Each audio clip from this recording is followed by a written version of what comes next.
إن الحمد لله نحمده ونستعينه ونؤمن به ونتوكل عليه ونعوذ بالله من شرور أنفسنا ومن سيئات أعمالنا من يهده الله فلا مضل له ومن يضلل فلا هادي له وأشهد أن لا إله إلا الله وأشهد أن محمدا عبده ورسوله يا أيها الذين آمنوا اتقوا الله حق تقاته ولا تموتن إلا وأنتم مسلمون يا أيها الذين آمنوا اتقوا الله وقولوا قولا سديدا يصلح لكم أعمالكم ويغفر لكم ذنوبكم ومن يطع الله ورسوله فقد فاز فوزا عظيما أما بعد فإن خير الحديث كتاب الله وخير الهدي هدي محمد صلى الله عليه وسلم وشر الأمور محدثاتها وكل محدثة بدعة وكل بدعة ضلالة وكل ضلالة في النار. أعوذ بالله من الشيطان الرجيم. كتب عليكم القتال وهو كره لكم وعسى أن تكرهوا شيئا وهو خير لكم وعسى أن تحبوا شيئا وهو شر لكم والله يعلم وأنتم لا تعلمون. സ്നേഹം നിറഞ്ഞ വിശ്വാസിനികളെ അള്ളാഹുവിൻ്റെ വിധിവിലക്കുകൾ ജീവിതത്തിലുടനീളം പാലിക്കണമെന്ന് ആദ്യമായി എല്ലാവരെയും വസിയത്ത് ചെയ്യണം. നബി സല്ലല്ലാഹു അലൈഹി വസല്ലമയുടെ അതുപോലെ മൂസ അലൈഹി സ്വലാമിൻ്റെ ഹിജ്റയിൽ നിന്ന് ചില കാര്യങ്ങൾ നമ്മൾ പറഞ്ഞു. രണ്ടിലും പരസ്പരം സാദൃശ്യമുള്ള ചില വിഷയങ്ങളുണ്ട്. ചില വിഷയത്തിൽ വ്യത്യസ്തമായ പാഠങ്ങൾ കിട്ടുന്ന കാര്യമുണ്ട്. ഇനി ആ ഹിജ്റയിൽ നിന്നുള്ള എൻ്റെ തുടർച്ച എന്നുള്ളതിൽ രണ്ട് കാര്യം കൂടി ഞാനിവിടെ ഈ അവസരത്തിൽ പറയണം. ഒരു രണ്ട് പാഠം.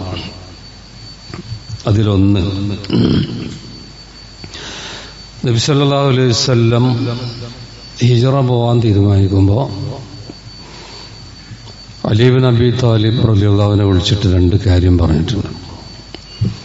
അതായത് ശത്രുക്കൾ ദാറുന്നദവ അവർ മീറ്റിംഗ് കൂടുന്ന സ്ഥലമാണ്.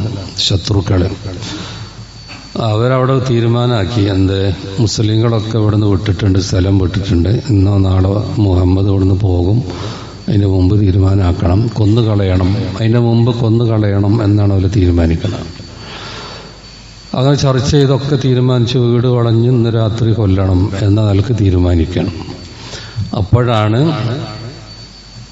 അള്ളാഹു തആല ജിബ്രീലിനെ നബിൻ്റെ അടുത്ത് പറഞ്ഞയച്ചിട്ട് ഹിജ്റ പോകണമെന്ന് പറയണം. അപ്പോഴാണ് അനുവാദം കൊടുക്കുന്നത്, നബിക്കുള്ള അനുവാദം. മുസ്ലിങ്ങൾക്കൊക്കെ അതിന് മുമ്പ് തന്നെ അനുവാദം കിട്ടിയിട്ടുണ്ട്.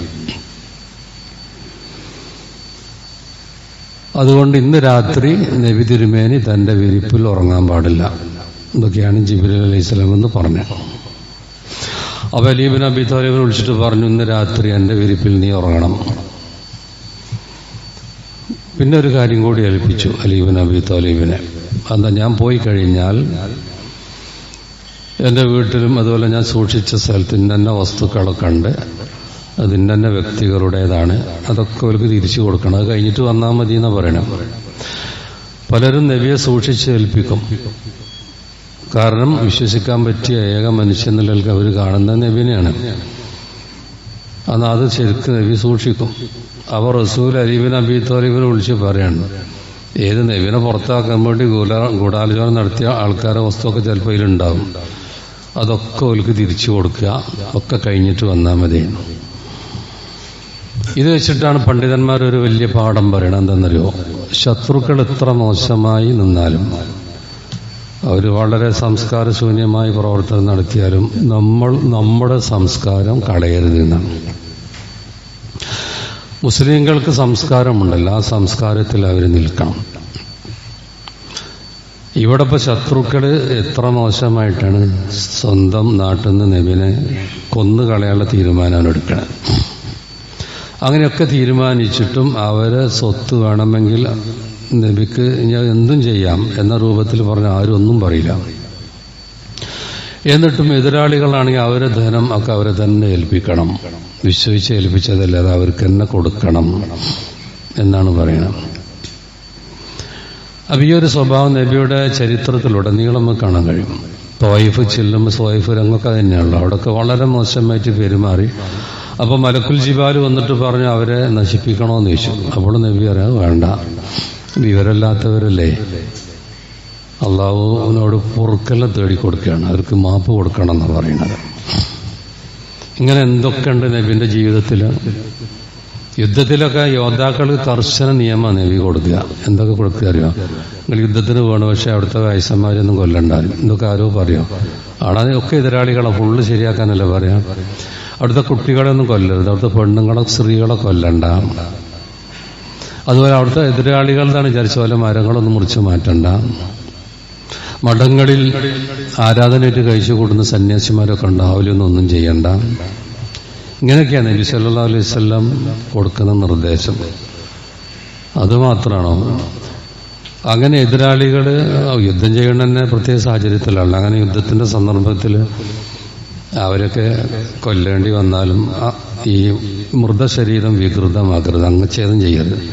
അതൊക്കെ അവർ ചെയ്തിട്ടുണ്ട്. ബഹുദ യുദ്ധത്തിലൊക്കെ കൊല്ലപ്പെട്ട മുസ്ലിങ്ങളെ അവർ വളരെ മോശമായിട്ടാണ് അംഗച്ഛേദം ചെയ്തത്. ഹംസത്ത് ബിൻ അബ്ദുൽ മുത്തലിബിന്റെ ഒക്കെ മൂക്കും ചെവിയൊക്കെ ചെത്തി പലതും കാണിച്ചിട്ടുണ്ട് അവർ. നബി പറയാണ് യുദ്ധത്തിൽ വിജയിച്ച് അതൊന്നും ചെയ്യാൻ പാടില്ല, മുസ്ലിങ്ങൾക്ക് നിർദ്ദേശം കൊടുക്കണം. അപ്പൊ ഈ രൂപത്തിൽ നന്മ കൊണ്ട് തിന്മയെ നേരിടുക എന്നുള്ള. എതിരാളികളൊക്കെ മോശമായിരിക്കും, ഇവർക്ക് സംസ്കാരമൊന്നും ഉണ്ടാവില്ല. പക്ഷെ നമ്മുടെ സംസ്കാരം എപ്പോഴും നിലനിർത്തണം. ബോയിസ്തുൽ യുത്തമ്മിമ മക്കാരിമൽ അഖ്ലാഖ്, ഏറ്റവും ഉന്നത സ്വഭാവം പൂർത്തീകരിക്കാൻ വേണ്ടി അയക്കപ്പെട്ട പ്രവാചകനാണ് ഞാൻ എന്നുള്ള നബി സല്ലല്ലാഹു അലൈഹി വസല്ലം പറഞ്ഞു. അപ്പോൾ റസൂൽ തിരുമേനിയുടെ ഈ സ്വഭാവം അത് വല്ലാത്തൊരു കാര്യം. നമ്മളൊക്കെ ജീവിതത്തിലേക്ക് അത് പരമാവധി കയറ്റാൻ വേണ്ടി നമ്മൾ ശ്രമിക്കണം. നമ്മുടെ നന്മയുടെ തുലാസിൽ ഏറ്റവും കനം തൂങ്ങുന്നതാണ് സൽക്കറം, സൽ സ്വഭാവം എന്ന് നബി സല്ലല്ലാഹു അലൈഹി വസല്ലം പഠിപ്പിച്ചിട്ടുണ്ട്. ഇനി മറ്റൊരു പാഠം കൂടി ഞാൻ പറയാം. അങ്ങനെ നബി തിരുമേനി ഹിജ്റ പോവാണ്. ഈ നേരം മക്കയെ നോക്കി റസൂല് പറയുന്ന ഒരു കാര്യമുണ്ട്. അതിന് മനസ്സിലാവും നമുക്ക്, നബിക്ക് മക്ക വിട്ടു പോകാൻ ഒരു ബോധിയില്ല. അതാ നബി തിരുമേനി പറയും ഇന്നീലായാലും അന്നക്കി അഹബ്ബു അർളില്ല ഇലല്ലാ, എനിക്കറിയാം പ്രിയപ്പെട്ട മക്കയെ നോക്കി പറയാം അള്ളാഹ്ക്ക് ഏറ്റവും ഇഷ്ടപ്പെട്ട പ്രദേശമാണ് നീ എന്നെനിക്കറിയാം. രണ്ട് കാര്യമാണ് ഇവിടെ നബിന്റെ മുമ്പിലുള്ളത്. ഒന്ന്, നബി ജനിച്ച നാട്. നമുക്കൊക്കെ ഉണ്ടാവും അവനവന്റെ നാടിനോടൊരു താല്പര്യം, അത് വിട്ടുപോവുക, അവിടെയുള്ള വീടും മറ്റുള്ളതൊക്കെ ഒഴിവാക്കി പോകാന്ന് പറഞ്ഞാൽ ആർക്കും ഇഷ്ടമല്ലാത്ത കാര്യം. സ്വന്തം നാടിനോടൊരു ഇഷ്ടം ഉണ്ടാവും, സ്വദേശത്തോടുള്ള ഇഷ്ടം ഉണ്ടാവില്ല എല്ലാവർക്കും. അത് മാത്രമല്ല നബി തിരുമേനി പറയണത്, ഈ ലോകത്ത് തന്നെ അള്ളാഹ്ക്ക് ഏറ്റവും ഇഷ്ടപ്പെട്ട സ്ഥലമാണ് മക്ക എന്ന് പറയണത്. അത് വിട്ടു പോകാൻ നബിക്ക് താല്പര്യമില്ല എന്ന് ഉറപ്പല്ലേ, പക്ഷേ പോകേണ്ടി വരികയാണ്. ഇത് വെച്ച് പറയുന്ന ഒരു പാഠം തന്നെ, നിങ്ങൾ നമുക്ക് ഇഷ്ടപ്പെട്ടത് ചിലപ്പോൾ അള്ളാഹ് തടയും. എന്താണ്? അതിനേക്കാൾ വലുത് തരാനാണ്. പക്ഷെ പലർക്കും ഇത് മനസ്സിലാവില്ല. സത്യവിശ്വാസികൾക്ക് അത് മനസ്സിലാവണം എന്നാണ്. അവിടെ ഇങ്ങനെ പറയും, ഞാൻ അത് ചോദിച്ചിട്ട് എനിക്ക് കിട്ടിയില്ല പഠിച്ചവനോട്, അതുപോലെ എനിക്കൊരു നല്ല വീട് തരായിട്ടില്ല, എൻ്റെ ഒപ്പമുള്ളവർക്കൊക്കെ ആയി, എനിക്ക് നല്ലൊരു ജോലി കിട്ടിയില്ല, അല്ലെങ്കിൽ എൻ്റെ മക്കൾക്ക് നല്ലൊരു ജോലി കിട്ടിയില്ല, അവൻ്റെ കൂടെ പഠിച്ചവർക്കൊക്കെ ആയി, പലതുമായി. വാസ്തവത്തിൽ ഈ തടയൽ ചിലപ്പം അതാണ് നന്മ നൽകൽ എന്ന് പറയുന്നത്. അൽ മൻഉ ഹുവൽ അത്താ. അള്ളാഹ് ചിലത് തടയൽ, അതാണ് നൽകൽ എന്നാണ്. അതാണ് നൽകൽ. അതെന്താ അങ്ങനെ തടയലെങ്ങനെ നൽകലാവുക? ഇവിടെ ഇപ്പോൾ നബി തിരുമേനി മക്കയിൽ തന്നെ നിൽക്കുകയാണെങ്കിലോ, അതിനുശേഷം നബിക്ക് കൊടുക്കാനുള്ള കുറേ കാര്യങ്ങൾ അതിനോട് നബി പോയേ പറ്റുള്ളൂ. എന്നിട്ട് മദീനയിൽ പോകണം. അവിടെ ലോകത്ത് ഇസ്ലാമിനെ വ്യാപിപ്പിക്കുന്ന നേതാക്കളെ വളർത്തിയെടുക്കണം. അതൊന്നും ഇവിടെ പറ്റൂല. എന്നിട്ട് ലോകം വിജയിച്ച് നബി തിരിച്ചു വരണം. അതിനൊക്കെ ഇപ്പം ഇവിടുന്ന് പോകണം. ഇപ്പൊ തൽക്കാലം ഒരു തടയലാണിത്. ഇതിപ്പോ മൂസാ അലൈഹി ഇസ്ലാമിന്റെ ചരിത്രത്തിലൊക്കെ നമുക്ക് കാണും. മൂസാ നബിന്റെ ചരിത്രത്തിൽ കഴിഞ്ഞ ആഴ്ച കൊണ്ട് 2 ആൾക്കാരുടെ ഹിജ്റയുമായി ബന്ധപ്പെട്ട് ചില കാര്യങ്ങളല്ലേ സൂചിപ്പിച്ച്. മൂസാ അലൈഹി ഇസ്ലാമിനെ പറ്റി വിശുദ്ധ ഖുർആൻ സൂറത്ത് അൽ കഹ്ഫിൽ പറയുന്ന ഒരു വിഷയമുണ്ടല്ലോ, ഖിളിർ നബിന്റെ കൂടെയുള്ള യാത്ര എന്ന് പറഞ്ഞാൽ പ്രത്യക്ഷത്തിൽ നമുക്ക് കാണും പോലെയല്ല പലതും നടത്തുന്നു. അദ്ദേഹം ഖിളിർ അലൈഹി ഇസ്ലാമും കപ്പൽ സഞ്ചരിക്കുമ്പോൾ ഖിളിർ നബി കപ്പലിന്റെ ഒരു ഭാഗം ഇങ്ങനെ ദൂരം ഉണ്ടാക്കുകയാണ്. അപ്പൊ അതിലേക്ക് വെള്ളം അടിച്ച് കയറുകയാണ്. അപ്പൊ ഈ അപകടം മനസ്സിലാക്കി കപ്പലിന്റെ കപ്പിത്താൻ എന്ത് തൊട്ടടുത്തുള്ള ദ്വീപിലേക്ക് അതിനെ നങ്കൂരം വിട്ടു, അങ്ങോട്ട് അടുപ്പിച്ചു. ഇത് കണ്ട് മൂസാ നബി ചോദിച്ചു, നിങ്ങൾ എന്ത് പണി ചെയ്ത്? പൈസ പോലും വാങ്ങാതെ കൂലി വാങ്ങാതെ കപ്പലിൽ കയറ്റിയ അവരെ കപ്പൽ നിങ്ങൾ പൊളിക്കുന്ന പണിയെല്ലാം എടുത്ത്. അപ്പൊ അതിന് മറുപടി കൊടുത്ത എന്താ? പ്രത്യക്ഷത്തിൽ നമുക്ക് ചില തോന്നുന്ന കാര്യമല്ല അതിന്റെ വസ്തുത. ഖിളർ നബി പറഞ്ഞു കൊടുത്തു, നിങ്ങൾ വിചാരിച്ച മാതിരിയല്ല, ഇതിങ്ങനെ ചെയ്തുകൊണ്ട് ഇവർ രക്ഷപ്പെട്ടു. ഇത് ഞാനിവിടെ ഓട്ട ഉണ്ടാക്കിയിട്ടില്ല എന്നല്ല, നേരെ സമുദ്രത്തിലൂടെ യാത്ര ചെയ്യും, അപ്പുറത്ത് കൊള്ളക്കാരുണ്ട്, അവർ ഈ കപ്പലിനെ കൊള്ളയടിക്കും, ആ ഒരു വിവരം എനിക്ക് മുൻകൂട്ടി കിട്ടിയത് കൊണ്ടാണ് ഞാൻ ഈ പണി ചെയ്തത്. ഇതുപോലെ വേറെ 2 സംഭവം അങ്ങനെ ഉണ്ട്, അതുമായി സമാനമായ വിഷയം തന്നെയാണ്. അപ്പൊ ഇങ്ങനെ ഓരോന്നുണ്ടാവും. യൂസുഫ് അലൈഹിസ്സലാമിനെ കിണറ്റിലിടുന്ന അദ്ദേഹത്തിന് ഇഷ്ടമുള്ള വിഷയമാണ്, അല്ലല്ലോ. അതുപോലെ അത് ഈജിപ്തിലെത്തി പിന്നെ ജയിലടക്കപ്പെടുന്നത് ഇഷ്ടമുള്ള വിഷയമാണ്, അതൊന്നുമല്ല. പക്ഷെ അതൊക്കെ ഇഷ്ടമില്ല, സത്യവിശ്വാസികൾക്ക് ഇഷ്ടമില്ലാത്ത ചില കാര്യങ്ങളല്ല ചെയ്യണമെന്നറിയോ? അവർക്കൊരു മഹാസംഭവം കുറച്ച് കഴിഞ്ഞിട്ടാണ് തിരിച്ചു കൊടുക്കാനായിരിക്കും. ഇത് മോമിനിങ്ങൾക്ക് അവളെ പറഞ്ഞു കൊടുക്കുന്ന 1-2 സ്ഥലത്ത് വിശുദ്ധ ഖുർആൻ പറയുന്നുണ്ട്. അതിൽപ്പെട്ട ഒരു വചനാണ് ഞാൻ ഓതിയത്. കുത്തിബ അലൈക്കുമുൽ ഖിതാലു വഹുവ കുർഹുൽ ലക്കും. നിങ്ങൾക്ക് യുദ്ധം നിർബന്ധമാക്കപ്പെടേണ്ട സന്ദർഭത്തിൽ, പക്ഷെ നിങ്ങൾക്ക് ഇഷ്ടമല്ല യുദ്ധം. എന്നാൽ നിങ്ങൾക്ക് ഇഷ്ടമല്ലെങ്കിലും വാസാൻ തഖറഉ ശൈഅൻ വഹുവ ഖൈറുൽ ലക്കും, നിങ്ങൾക്ക് ഇഷ്ടമില്ലാത്തതായിരിക്കും നിങ്ങൾക്ക് നന്മ. അല്ലാഹു പറയണം, വാസാൻ തുഹിബ്ബു ശൈഅൻ, നിങ്ങൾ ചിലത് ഇഷ്ടപ്പെടും, എന്നാൽ വഹുവ ശർറുൽ ലക്കും, അതായിരിക്കും നിങ്ങൾക്ക് തിന്മയായി ഭവിക്കുക. വല്ലാഹു യഅലം, അല്ലാഹ് എല്ലാം അറിയുന്നവനാണ്. വഅൻതും ലാ തഅലം, നിങ്ങൾക്കറിഞ്ഞുകൂടാ. അപ്പൊ സത്യവിശ്വാസികൾക്ക് ചിലത് അവർക്ക് ആവശ്യമുള്ള അള്ളാഹ് തടഞ്ഞിട്ടുണ്ടെങ്കിൽ അവർ മനസ്സിൽ വലിയ സമാധാനമുള്ള വിഷയമാണ്.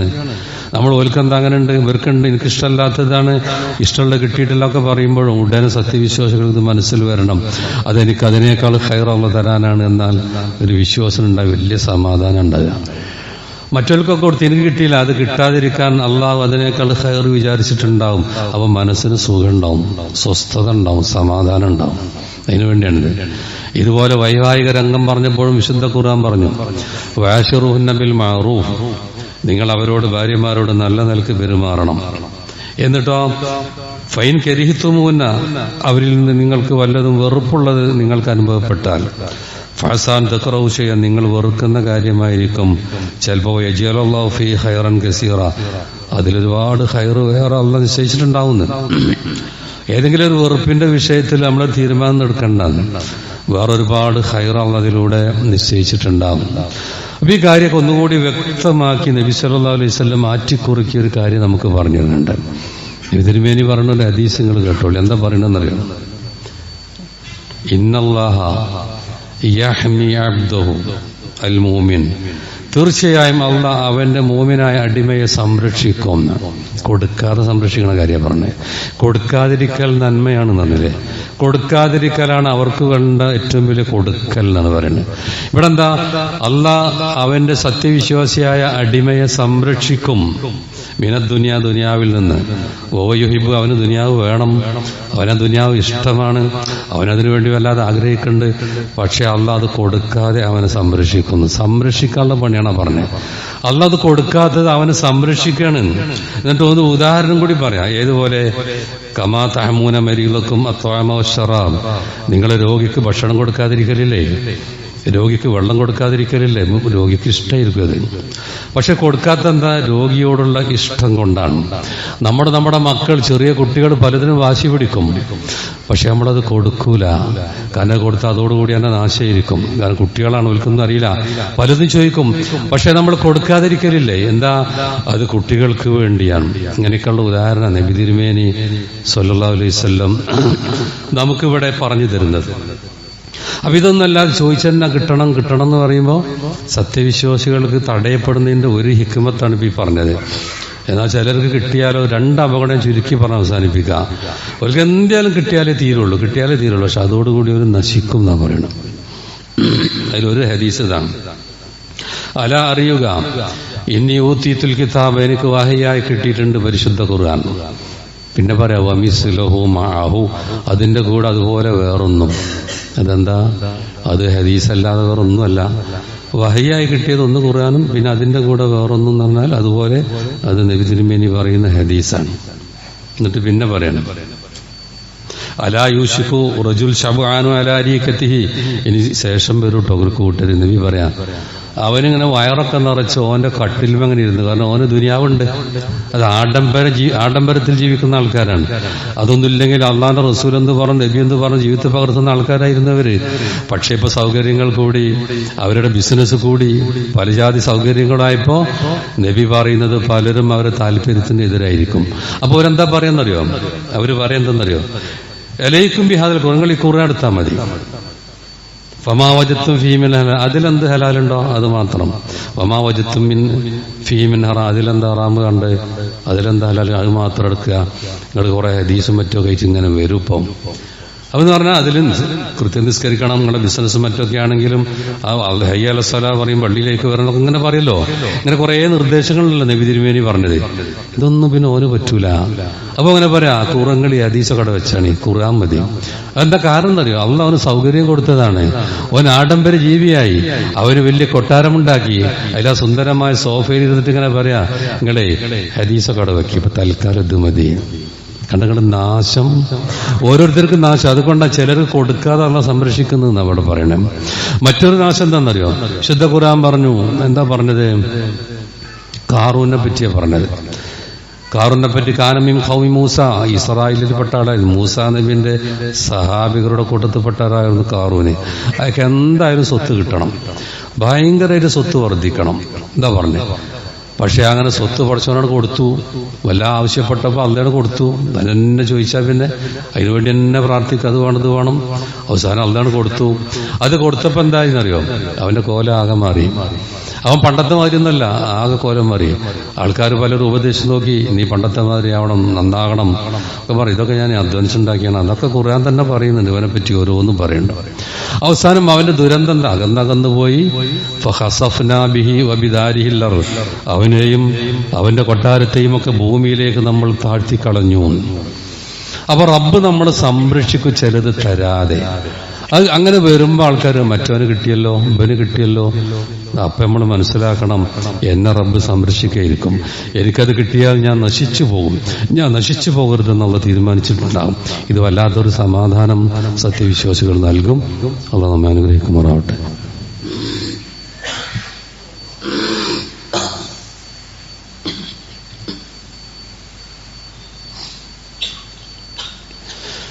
അൽഹംദുലില്ലാഹി വസ്സലാത്തു വസ്സലാം അലാ റസൂലില്ലാഹി വഅലാ ആലിഹി വസ്സഹ്ബിഹി അജ്മഈൻ. അമ്മാ ബഅദ്.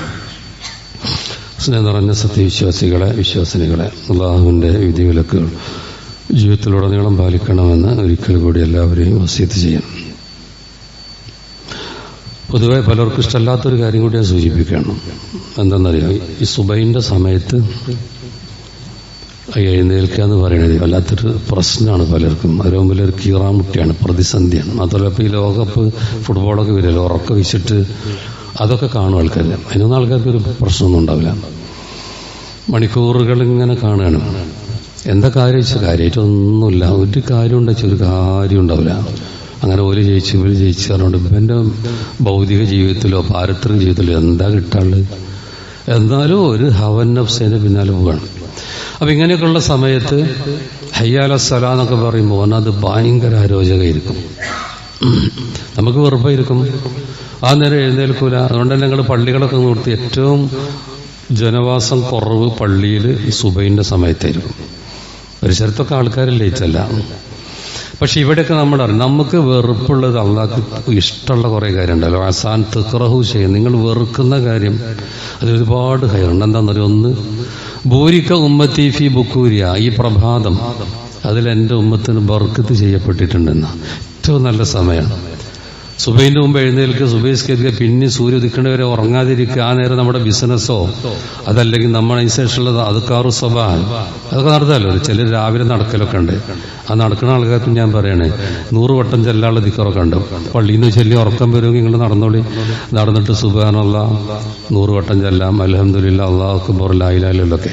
അതുപോലെ സുബ്ഹാനല്ലാഹ് വബിഹംദിഹി 100 വട്ടം, ലാ ഇലാഹ ഇല്ലല്ലാഹു വഹ്ദഹു ലാ ശരീക ലഹു തുടങ്ങിയ 100 വട്ടം. നിങ്ങൾക്ക് എന്തെല്ലാം കൂലുണ്ട്. നടത്തുമായി നമുക്ക് ശരീരത്തിൽ ആവശ്യമായി. സുബൈന്റെ സമയത്ത് ഭയങ്കര ബർക്കത്താണ്. പ്രഭാതത്തിൽ മഹാബർക്കത്ത് എന്നാ പറഞ്ഞത്. മാത്രമല്ല വിശുദ്ധ ഖുർആൻ വൽ ഫജ്ർ, പ്രഭാതം തന്നെ സത്യം എന്ന് പറഞ്ഞാൽ ഒരു വലിയ ബർക്കത്തുള്ളത് കൊണ്ടാണ്, ആ സമയം നിസ്കാരമുള്ളത് കൊണ്ടാണ്. ഖുർആൻ അൽ ഫജ്ർ എന്ന് പറഞ്ഞാൽ ഫജ്ർ നമസ്കാരം, ഇന്ന ഖുർആൻ അൽ ഫജ്രി കാന മശ്ഹൂദ, ആ നേരത്ത് വിശുദ്ധ ഖുർആൻ ഓതുമല്ലോ, ആ നേരം മലക്കുകൾ അവർ ഹാജരാകുന്ന സമയമാണ്. ആ മലക്കുകളൊക്കെ നമ്മുടെ പേര് രേഖപ്പെടുത്തിയിട്ട് മുകളിലേക്ക് റിപ്പോർട്ട് ചെയ്യാൻ പോവും. ഇതൊക്കെ എന്തൊരു ഗുണമുണ്ട്. ഇതുപോലെ ഈ സുബഹി നിസ്കരിച്ചാൽ അള്ളാഹുവിന്റെ ഉത്തരവാദിത്വത്തിലാണ്, ഫൗഫി സിമ്മത്തില്ല. എന്തൊക്കെ ഗുണമാണ്. നമ്മുടെ മനസ്സിന് വെറുപ്പുള്ളത് പക്ഷെ അള്ളാഹ്ക്ക് ഇഷ്ടം, അത് നമ്മൾ ചെയ്ത് കഴിഞ്ഞാലുള്ള ഗുണം. ഇതുപോലെ ദീനിന്റെ ഏത് കാര്യം അങ്ങനെയാണ് കേട്ടോ. ഇതുപോലെ സുബഹി ജമാഅത്ത് കിട്ടിയാൽ രാത്രി മുഴുവൻ നിസ്കരിച്ച പോലെ ഇങ്ങനെ എന്തൊക്കെ കാര്യമാണ്. പക്ഷേ ആൾക്കാരുണ്ടല്ലോ തൽക്കാലം നമ്മുടെ ഇഷ്ടം നോക്കണം, ആ നേരം കടന്നുറങ്ങാൻ അവനിഷ്ടം, അതുവഴിയോ നഷ്ടപ്പെടുന്നത് ഈ ബർക്കത്തുകൾ മുഴുവനും. അതിന് പുറമെ സുബഹിക്ക് പള്ളി വരാത്തത് കൊണ്ട് കിട്ടുന്ന കാര്യം എന്താ? നബി തിരുമേനി പറഞ്ഞു, അങ്ങനെ ബാങ്ക് കേട്ടിട്ട് എഴുന്നേൽക്കാത്തവൻ ബാലശൈത്വാനി ഫീ ഉദനിഹി, അവന്റെ ചെവിയിൽ പിശാച് മൂത്രിച്ചതാണ് എന്ന് പറഞ്ഞിട്ടുണ്ട്. വളരെ മോശപ്പെട്ട അവസ്ഥ തന്നെയാണ് നബി സല്ലല്ലാഹു അലൈഹി വസല്ലം പറഞ്ഞു. മാത്രമല്ല ഒരിക്കൽ നബി സ്വപ്നം കണ്ടൊരു കഥ പറഞ്ഞു. നബിമാരുടെ സ്വപ്നങ്ങളൊക്കെ യാഥാർത്ഥ്യമാണല്ലോ, നമ്മുടെ കിനാവ് പോലെയല്ലല്ലോ. അമ്പിയാക്കളുടെ സ്വപ്നമൊക്കെ യാഥാർത്ഥ്യമാണ്. ഉണ്ടല്ലോ, ഇബ്രാഹിം നബി മകനിറക്കാൻ സ്വപ്ന കണ്ടത്, ആ സ്വപ്നാണ് വേണം നടപ്പിലാക്കണത്. അപ്പൊ അവരത് വഹയാണ്, അത് അങ്ങനെ തന്നെ ചെയ്യണം. നബി തിരുമേനി സ്വപ്നം കണ്ട 2-3 കാര്യം പറയുന്നുണ്ട്. അതിലൊന്നെന്താ, രണ്ടാൾ നബിനിങ്ങനെ കൊണ്ടുപോയി ഒരു മലന്റെ ചെരുവിലെത്തിയപ്പോൾ ഒരു മനുഷ്യയുടെ കിടക്കണ്. അപ്പൊ രണ്ടാൾ തൊട്ടടുത്ത് വലിയൊരു പാറ അയാളെ തലയിട്ടിടുകയാണ്. അപ്പൊ ആ തല ചതഞ്ഞു പോകും. ആ പാറ അങ്ങനെ ഉരുണ്ടു പോകുമ്പോൾ ഈ രണ്ടാൾക്കാരെ പാറന്റെ പിന്നാലെ പോയി വീണ്ടും കൊണ്ടുവരും. ഈ പണ്ടത്തെ ആള് അപ്പോഴേക്ക് തല പഴയ സ്ഥിതിക്ക് എത്തിയിട്ടുണ്ടാവും, വീണ്ടും തലയൊക്കെ ഇടും. ഇതിങ്ങനെ ആവർത്തിച്ചുകൊണ്ടിരിക്കുകയാണ്. ഈ ഭയാനക രംഗം എന്താണെന്നാലും ചോദിച്ചപ്പോൾ പറഞ്ഞെന്തെന്നറിയോ, ഒന്ന് യേഹുദുൽ ഖുർആൻ വേർഫൽ, ഖുർആന്റെ ആളാ പക്ഷെ ഖുർആൻ അനുസരിച്ച് ജീവിക്കൂല. മറ്റൊന്ന് സ്വലവാത്തിൽ മക്തൂബ, ഫർള് നിസ്കാരത്തിന്റെ നേരവും കിടന്നുറങ്ങുന്ന പറഞ്ഞു. എത്ര അപകടമാണ് അത് ചെയ്താൽ അതിന്റെ കൂലി. ഇതൊന്ന് കേട്ടാൽ പിന്നെ സുബൈക്ക് നമ്മൾ ഹയ്യർ സലാറിനാണ് പോകണം, ഏത് നേരത്തും പോകണം. അപ്പൊ നമുക്ക് തോന്നുന്നു അതിനേക്കാൾ നല്ലത് വേറെ ബിസിനസ്സോ മറ്റൊക്കെ തോന്നിയാലോ, അതല്ല, നമുക്ക് അതിനേക്കാൾ നല്ലത് ഇതാണ്. അതൊരുപാട് ഖൈർ തരും. അപ്പൊ റബ്ബ് സുബ്ഹാനഹു തആല നമുക്ക് വാജിബാക്കിയ കാര്യമുണ്ട്, സുന്നത്താക്കിയ കാര്യങ്ങളും മറ്റൊക്കെ ഉണ്ടല്ലോ. അത് നമുക്ക് മടുപ്പാണെങ്കിൽ നമ്മൾ ഉടനെ വിചാരിക്കേണ്ടത് അത് നമുക്ക് ഏറ്റവും നല്ലതാണ്, നമ്മൾ ഏറ്റവും ഇഷ്ടപ്പെട്ട് ചെയ്യണം. അപ്പൊ അതിന്റെ പ്രതിഫലവും കാര്യങ്ങളും ദീനിന്റെ ഏത് നിയമത്തോടും നമ്മളിങ്ങനെയാണ്.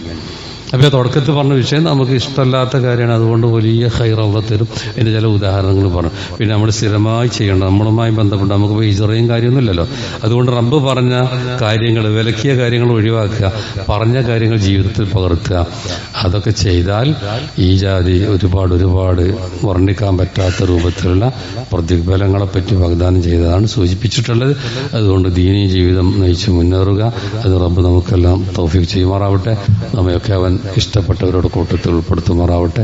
എല്ലാവിധ ഫിത്നകളിൽ നിന്നും അവൻ നമ്മെ രക്ഷിക്കുമാറാവട്ടെ. നമ്മയൊക്കെ ജന്നാത്തുൽ ഫിർദൗസിൽ പ്രവേശിപ്പിക്കുമാറാവട്ടെ. റബ്ബനാ ആതിനാ ഫിദ്ദുനിയാ ഹസനതൻ വഫിൽ ആഖിറതി ഹസനതൻ വഖിനാ അദാബന്നാർ. ربنا لا تزغ قلوبنا بعد إذ هديتنا وهب لنا من لدنك رحمة إنك أنت الوهاب. اللهم اغفر للمؤمنين والمؤمنات والمسلمين والمسلمات. اللهم أعز الإسلام والمسلمين وأذل الشرك والمشركين. اللهم أجرنا من النار. وآخر دعوانا أن الحمد لله رب العالمين.